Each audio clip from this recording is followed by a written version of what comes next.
Hello everyone. Today, this is a theater mode hijacked gameplay. I did pretty well in it. I got 100 plus. Today I'm going to be discussing methods to improve the way you play Call of Duty. Not Advanced Warfare per se with the exo movements, but just anything before Advanced Warfare and maybe everything after if they don't have exo movements. There are three main things. These are the main things you can use to improve your gameplay. The tactics that actually require you to do stuff. There's jump shotting, which is just merely when you engage an enemy, you just press the A button and jump shot. You can shoot them. It makes it so if you're higher up, it's more difficult for him to kill you. So yeah, it's easy. It's difficult to jump shot and aim at the same time. Scuff controllers can help you with that since they have pedals on the bottom. Yeah, that's really it. There's drop shotting. That's pressing down on the B button if you have default settings for the button layout. And this will make your guy go prone really fast. Thus making it harder for the enemies to get you or hit you. If you drop shotting might be a little difficult if you have default settings. If you have default on the tactical for button layout, it's definitely a lot easier to drop shot since you just press the hold down on that joystick. This makes it so you're just harder to kill. Some negative things of drop shotting is you have to get back up, and it's difficult. Sometimes it takes a few seconds. That might get you killed. Also for drop shotting, you can get prone blocked if you're in a small space and not move while you're on the ground, which is difficult. Okay, on to the next thing. The next thing is head glitching or head camping. This is just merely getting your body behind an object so only your head is exposed. With only your head exposed, it's so much times more difficult for the enemy to kill you, while their whole body is open for shooting, so you can just take them out. We have pulled forward. Yeah. And head glitching is pretty good. A lot of people don't like it. They say it's cheap, but it is a tactic. You can use it. It'll help you get kills. Some indirect methods are definitely have a good team. Like, you gotta have a good team sometimes. Playing. The team will help you, save you in situations.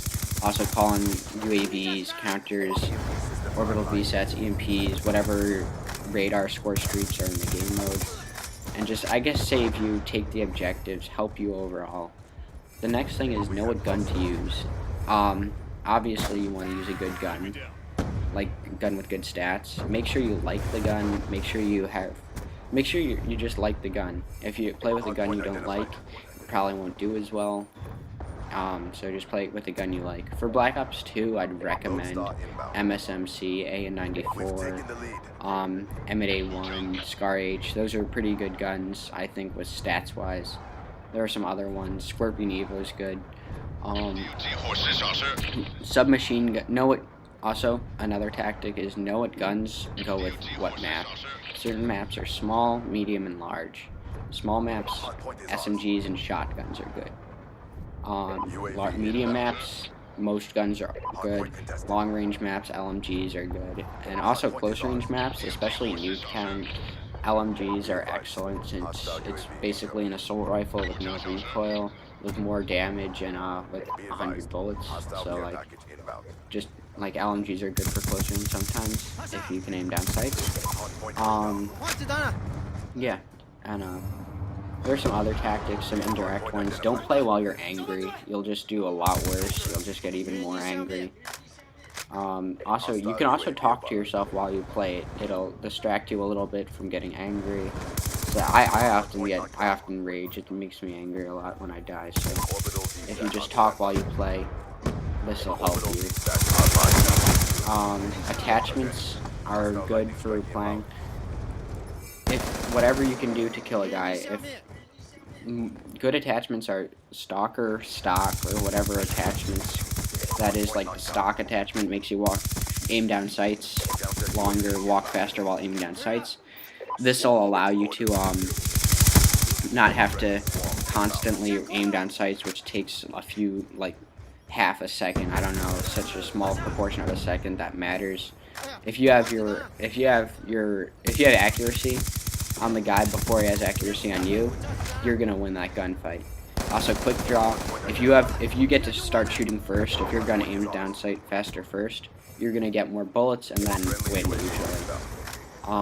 Yeah, those are two good attachments. Suppressor, you basically trade off some of your range for like stealth, since it doesn't portray you on the minimap. I know in Advanced Warfare, parabolic microphone is can get suppressors, so I don't use suppressors in that game because it's not worth it with the parabolic microphones.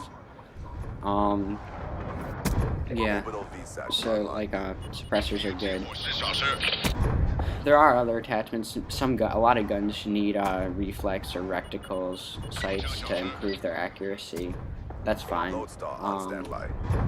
Mostly, yeah, that's really it. There are some other tactics, some discrete ones. I know you can run lethals and tacticals instead of perks, or just all perks. Those are two game methods. You can have perks, like mostly half perks, half lethals and tacticals.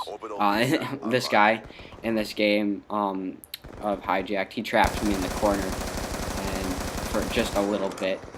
So I just basically get caught there, and he's annoying me, and he eventually ends up dying, and I live because I make it so I make my little dot on the radar by shooting constantly, so the enemy will come and kill him. But yeah, I guess that's really it for the lethals and tacticals. Lethals are good for clearing out things. I know C4, this is a cheap thing. If you're playing an objective game mode, you could basically just place C4 on a ceiling, wall, anywhere, and when the flag starts blinking, just blow it up. I sometimes do that.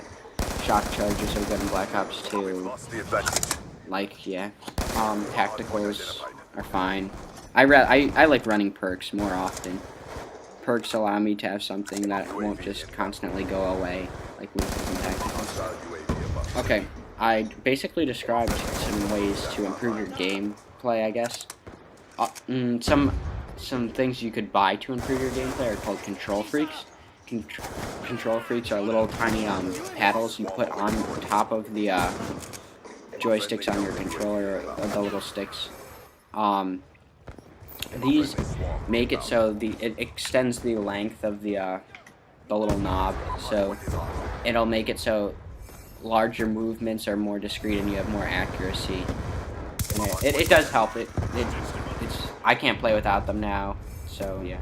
Scuff controllers are very expensive, but they do help you a lot. They have the buttons under the controller, so you can basically jump shot while aiming, and this will make it very difficult for the enemy to kill you, but it takes some getting used to. Another method of hand controlling is claw. Claw is on your right hand. Normally, your index finger would go on the trigger, and your index finger would go on the trigger. The three other fingers would go under the controller, and the thumb would go on the joystick. I'll describe it again. Index finger for the right side of your controller on the trigger. Your thumb on the joystick. Claw is where your middle finger would go on the trigger, your thumb on the stick, and then your pointer finger on the controlling the buttons. It makes it so you don't have to move your hand while jump shotting, and it's an alternative to the scuff method. It's very difficult to get used to. I used to use it a little bit, but I found I would do better normally, and yeah, but if you're dedicated enough and you want to learn it, it will help you in the end. So yeah, I'll just describe the gameplay I have from right now.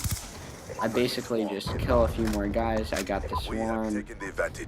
So there's only 33 seconds left, and what happens is they do there's only one guy, and I think he ends up quitting.